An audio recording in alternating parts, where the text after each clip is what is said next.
네이버가 오는 7월 1일까지 일본 정부에 제출하는 행정지도 조치 보고서에 라인 야후 지분 매각 내용을 넣지 않기로 결정하면서 네이버는 일단 시간을 번 모습입니다.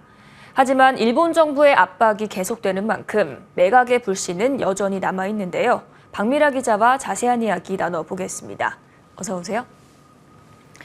네이버가 일단 라인 야후 지분을 매각 안 하기로 했지만 매각 가능성이 완전히 사라졌다고 볼 수는 없는 건가요? 네, 맞습니다. 아까 말씀 주신 것처럼 네이버는 라인 야후가 7월 1일 일본 총무성에 제출할 행정지도 조치 관련 보고서에 지분 매각 내용을 포함하지 않기로 결정을 했죠. 엄밀히 말하면 네이버가 지분 매각 협상을 완전히 없던 일로 했다기보다는 총무성이 제시한 보고서 제출일까지 협상을 마무리 짓기 어렵다고 보는 게 맞습니다.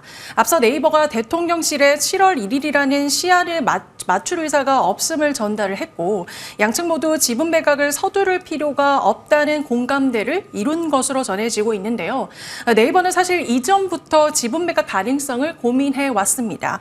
그런 네이버 입장에서 지분 매각의 실익을 좀 따져보면서 여러 가지 대안을 검토할 수 있는 시간을 더 확보한 건 분명해 보입니다. 이 네이버의 선택에도 관심이 쏠리고 있는데요.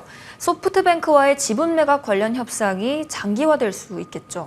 네, 현재 양국 정부가 개입이 된 만큼 이번 라인 야후 지분 매각 상태가 장기화될 가능성은 충분히 있습니다.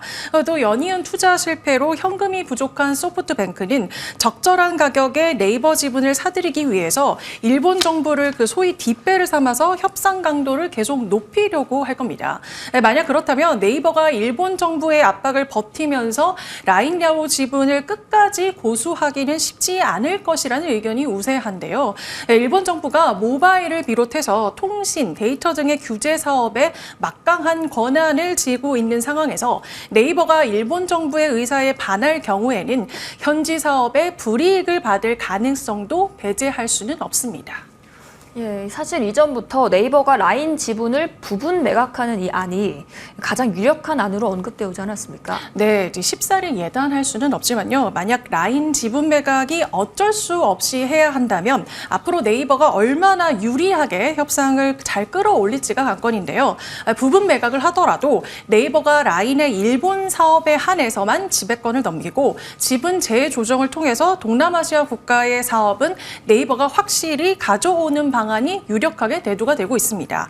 라인은 일본 외에도요, 대만과 태국, 인도네시아 등에서 1억 명에 가까운 이용자를 보유하고 있습니다. 네이버 입장에서는 적절한 가격에 라인 야후의 지분을 매각을 하더라도 이 동남아권 국가 사업권을 쉽게 포기하지는 못할 겁니다.